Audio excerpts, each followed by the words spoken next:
packets themselves. Oh my goodness, yeah. Illegal. Yeah, definitely. No, that's not Now you're here, Jeanette, we'll get started. I'm working for Ryan. Do I still work for Ryan? So good evening and welcome to the Harvest Cafe. It is a pleasure to see you here today. This is the Entrepreneurial Boot Camp. This is our February meeting. We started this in September. And this evening, we're just thrilled to have Brad Treat with us as usual from the Southern Tier Startup Alliance. I just want to give you a couple shout outs. One is the Schuyler County Partnership for Economic Development is, we are a membership organization, but it is not by invitation only, it is open.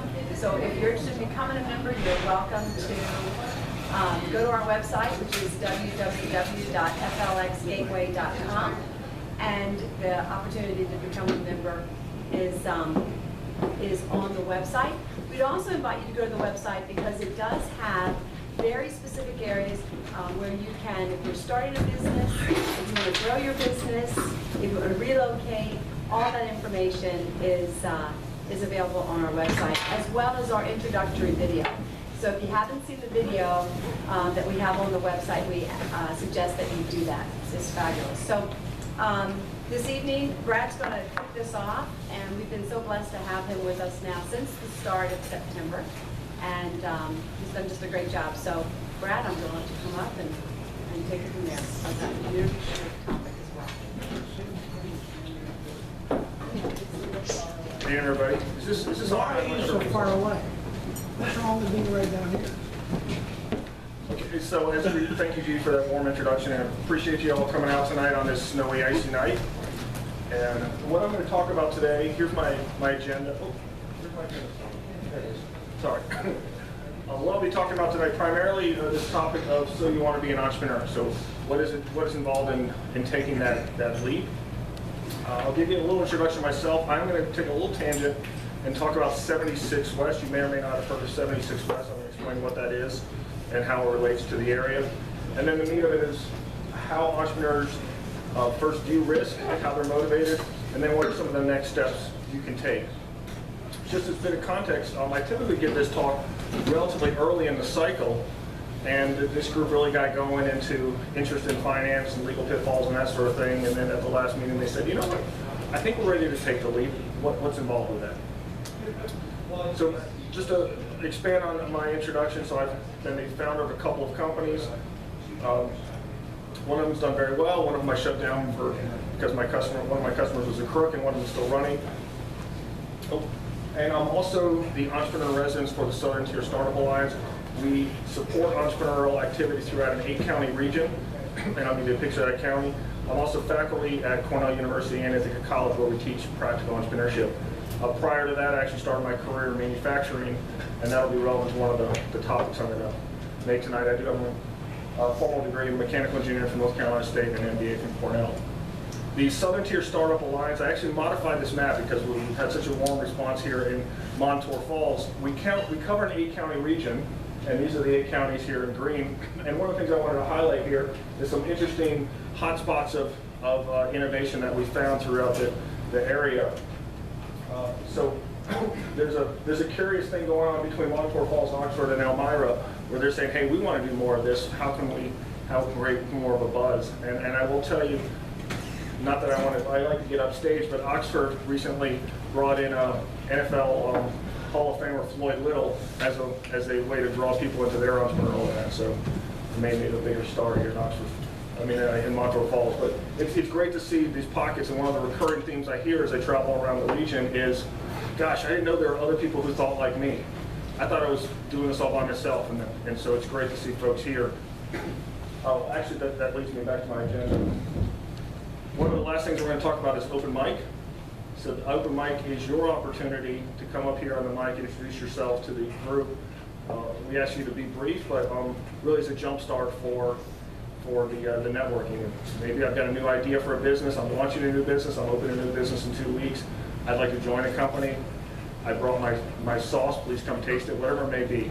as a great kickoff. So think about how you may want to address the audience at the end of this.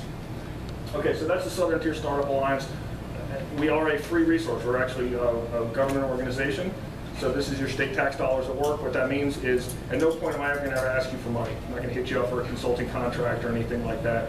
And the reason the government does this is a significant amount of peer-reviewed research that shows that this type of mentorship is what creates the new jobs. And those new jobs then in turn pay taxes, and we create jobs and have a robust economy. And there's a lot of good instances. We just finished our first complete year, and this will surprise a lot of people. We were able to, throughout that year, and I worked with 4 other entrepreneurs in residence, work directly with over 350 entrepreneurial companies throughout the region. So that even surprised us, that number of folks who are that active. That collective group has created, just in the first year, has created over 100 new jobs and raised over $10 million in financing. So there's a significant amount of entrepreneurial activity going on in this area. So let me talk about one of these initiatives that we're administering called 76 West.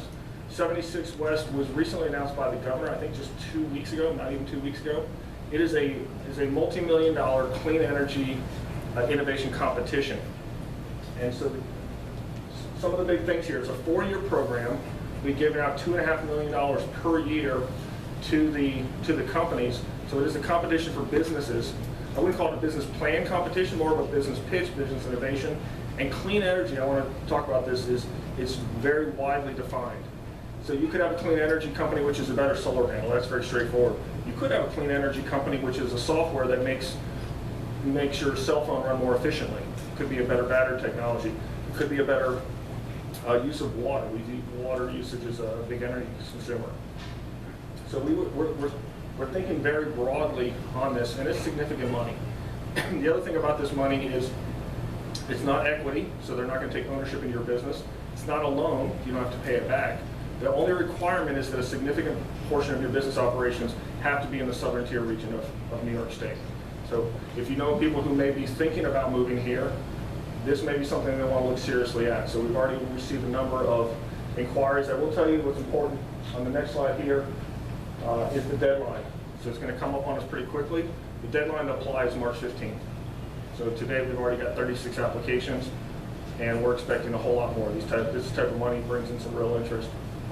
I'd love it if somebody from this room or somebody through your contacts might be interested. Already one of the areas that's having these kind of conversations, some people who had some connections with the U.S. military and some technology there said, hey, we could develop this in our region. So think creatively about how you might want to be part of 76 West. This is a tremendous opportunity. It was part of a bigger initiative that our region won around the Upstate Revitalization Initiative, where this region was able to attract $500 million in funding for various projects, this being one of them. Here's the contact information. As always, I'm happy to share with Judy my slides, or if you want to take a picture of it. NYSERDA is the organization that's administering that, and we're running it through the Southern Tier Startup Alliance. So that's 76 West. The other thing I want to mention to you, just in brief, I think 2 months ago, I gave a talk about how to raise money for your startup. I believe the title was 15 Ways to Raise Money for Your Startup That Aren't the Bank or the Credit Cards. Well, one of them is SBIR. SBIR stands for Small Business Innovation Research. But what that means is the federal government, this is a federal grant, will give your company money to develop some sort of innovative new thing that could become a product in the market. And we've seen lots of really broad. I mean, there's the obvious new technologies, but we've also seen new teaching methods. I know we have a teacher in the audience. And innovative new teaching methods are actually something the federal government will fund. So if you're interested in learning more, we're doing a breakfast meeting over in Horseheads, right at the Elmira Airport. And this is in the morning. It's 7:30 in the morning. Come for breakfast, stay to learn about the details of the SBIR program, also free to attend. Also, we're not going to hit you up for money, but we'll be talking a little bit about this. And these are some of the organizations. So if you ever wondered what are the details of SBIR and free government grants, we can continue to learn more. All right. So let me switch gears here, and I want to start with a little bit of a story, because my story maybe is not unique, but people always wonder, well, how did you make the leap from working a corporate job into entrepreneurship? So I started my career as an automotive manufacturing engineer. I made car parts. You may be able to hear a little bit in some of the words I say. I'm originally from North Carolina, so I'm in rural North Carolina making car parts. I was making drive shafts for front-wheel drive cars. Not that exciting unless you're an engineer, and it's really fun. But I was reasonably good at my job, and I would keep track of all the work I'd done. And I had been at the company 3-4 years, I can't remember exactly. And I came in for my annual review, and I had documented all the work I'd been doing to save the company money, increase production capacity, all the things that an engineer is supposed to do. And I was able to calculate that I had either saved or generated new revenue for the company in excess of $2 million. And I said, well, that's pretty good, $2 million. And so this company I work for, probably never heard of it, it's a British multinational called GKN. GKN stands for Gas Keenan Melbourne. It's a 400-year-old company, about 25,000 people around the world. It's a very big corporation. A very big corporation has their rules. And so what happened was I go into my review, and my boss says to me, I've never done this before. I'm going to give you the maximum raise. And at the time, I can't remember exactly what I was making, but it was about a $6,000, $7,000 raise. And I said, well, that's ridiculous. He's like, I know, I've never done it before. That's great. I'm like, no, you don't understand. You should triple my salary and buy me a Mustang. I just saved you $2 million. He said, well, but I got this chart. It comes from corporate, and the chart goes like this, and this is the maximum, like, you know, your engineer's been working here for 3 years, and 15% or 10, I can't remember the number. That's the maximum we can give. I've never given the maximum. I said, this doesn't make sense. You're not paying me what that is worth. And so my perception of risk changed, and I'm going to talk about perceptions of risk here. I no longer viewed that job as a safe job that was paying me $40,000, $50,000 a year. It was a job that was preventing me from playing for the upside. So I said, what they really did is, for $45,000, they bought off $2 million. And so I said, I want to play for the upside. And that definitely changed my perception, and I had to figure out how to do that. And in my path, I went to graduate business school to learn how to start businesses with other people's money and other people's ideas. So that might be a talk for a different day, but that was my path and why I made the leap. So at the heart of it, I want to talk about two things: how entrepreneurs view risk and how we view the path. And I actually learned this from somebody who works a lot with the military. And so there's causal and effectual thinkers. So the causal thinkers are folks who, before they leave, they have to work out every step of the way. Here's the complete plan, and I'm going to work it out along the way. And effectual thinkers are folks who say, you know what, I just need to figure out how to get to point A, and I'll figure out how to get the next step from once I'm there. I'm going to safely get to that point, and I don't have to have the whole plan worked out because I know that I've got the skills, training, whatever, to figure out the next step. Well, it turns out the U.S. military teaches effectual thinking. Actually, the U.S. military is very good at training entrepreneurs, because they say, here's the skill set, here's the tools you need, and the confidence that when you go out there, you can't have one of these plans. There's a famous quote, I can't remember what it is, but essentially, as soon as all plans fall apart as soon as they encounter the enemy. And so what you really need is soldiers and leaders who can figure out what to do when the unexpected happens. Because if you have to have this kind of plan, when you get to the middle of it and something breaks, you don't know what to do. So entrepreneurs are effectual thinkers. They're folks who say, I'm willing to leave home base without knowing the whole plan. It's nice to have a plan, but it's probably more important to have the skills and the confidence to say, I'll figure it out. And sometimes, as my little jig bag shows, you have to step back to go forward, and that's okay. We don't view setbacks as a terrible negative. It's like, this is the new path. This is the new way of figuring out our way down the route. So entrepreneurs are looking at this and saying, do I have the confidence and skills to leave where I'm at? I may, and by the way, this point B, you may not even know what it is when you leave, but here's the path. And the other thing that you'll find with the entrepreneurs is they tend to enjoy the journey. So we're not just focused on the destination, we're going to enjoy the journey, which in a way, I really hate to travel, particularly by air flight, because I don't enjoy them.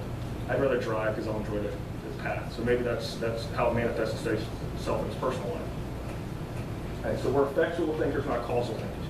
We're willing to leave without knowing everything. The other key thing is entrepreneurs have a dramatically different perception of risk. So I want to talk about this. There's a fact, there's a peer-reviewed fact that shows that entrepreneurs are significantly more risk averse than the general public. So people find that to be counterintuitive. But that's actually a proven fact. Entrepreneurs are significantly less risk averse than the general public. And I'm going to explain to you why. So I think it has to do with perception of risk. Right, so there's the analogies, I'm going to give her a lot of gambling analogies because I think the press messes this up. I was having this conversation with an entrepreneur today. So the first, you'll hear these statistics on CNN that says like 1 in every 1 million startup companies ever goes IPO or goes public. Well, those kind of statistics to somebody like me are meaningless because that assumes it's a random event. So the analogy here is throwing dice. And what you will not do is find me or any of my entrepreneurial peers in a casino throwing dice because that just assumes everything's random. And we're not in a random game, so why would we participate in a random game? But oftentimes these other perceptions of risk get rolled up and assume it's a random event. So one of the ways you can reduce your risk is being more knowledgeable. So know more about what's going on. So the classic analogy here would be either horse racing or a stock market. So in the stock market, I mean, I could take the New York Times stock ticker or a Wall Street Journal and just throw darts at it. That would be random selection of stocks. How many people think it's a great way to pick stocks? That's a terrible way to pick stocks. But that's often how people perceive what entrepreneurs do. With a little bit of knowledge, I know that this company is better than that company. Maybe I just bought the new Apple laptop and found it significantly better than the Microsoft laptop. I'll buy the Apple stock, I'll sell the Microsoft stock, or vice versa. Whatever. And a little bit of knowledge can go a long way to reducing your risk. So much so that in the stock market, they've gone so far as to make having special information illegal.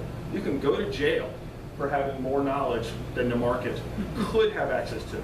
And that's the key difference. So what people who trade in the stock market try to do is find out as much information as they legally can. So they read a lot of stuff, they go to trade shows, they try to find all this public information. And the term is insider trading, if you've heard it. Insider trading is illegally knowing about information that others do not have access to. So you can reduce your risk by knowing more. Hopefully you know more in a legal way. But that's not enough for entrepreneurs. So the next step is you can reduce your risk by your actions. And so this is what you do every day when you go into your job. So nobody here has randomly gone to work for a job. Anybody showed up and said, I want to do a job? It doesn't make sense. So you're going to research what companies are around you and say, well, that seems like you guys are from Lakewood. Lakewood seems like a good place to work. Did I say that right? Lakewood? Lakewood seems like a good place to work. Right? I've tasted their wine. They've got a good reputation. I'll choose to work there instead of maybe going to Home Depot and just whoever picks me up in a pickup truck. And then the way you reduce the risk of working at your company is showing up to work and doing a good job. Right, so I'm sure you show up to work every day diligent, ready to do a great job, put in your best effort. So you picked a good company, you put in the effort, you've reduced the risk to yourself professionally by putting in that effort. However, this is still not good enough for the entrepreneurs. Right, we don't want to work, we don't want to rely on somebody else's decision making. And so here is where the entrepreneur wants to play. They say, it's all of these other things, probably not random. There's a randomness to it, but we ignore that because it can't impact it. We can be smart and pick our market, design our company. We can work really hard, but we want to be in a decision-making role. We want to know that I'm making the decisions and I'm not at the mercy of somebody else's bad decision. And I'm going to give you an example of somebody else's bad decisions, even though these other two worked out. And unfortunately, it happened to my sister and her husband. So my sister and her husband both worked for WorldCom. You might be familiar with WorldCom WorldCom was a company that was extremely high-flying, had great reputation. Their engineers were known as some of the best. The technology was considered unparalleled in the industry, and Wall Street loved them, investors loved them, customers loved them. And so their CEO decided, well, everybody loves me, I can do no wrong. So I'm going to have this plane for myself, and this plane for my mistress, and this apartment for my other mistress, and I'm going to borrow money to go buy a ranch in British Columbia, and that ranch is going to need some of this multi-million-dollar artwork hanging on the walls, and did all these sort of shenanigans. So made these terrible decisions that when things started to get a little bumpy with WorldCom, the board of directors said, hey, wait a minute, what's going on? And they brought in one of these outside consulting management firms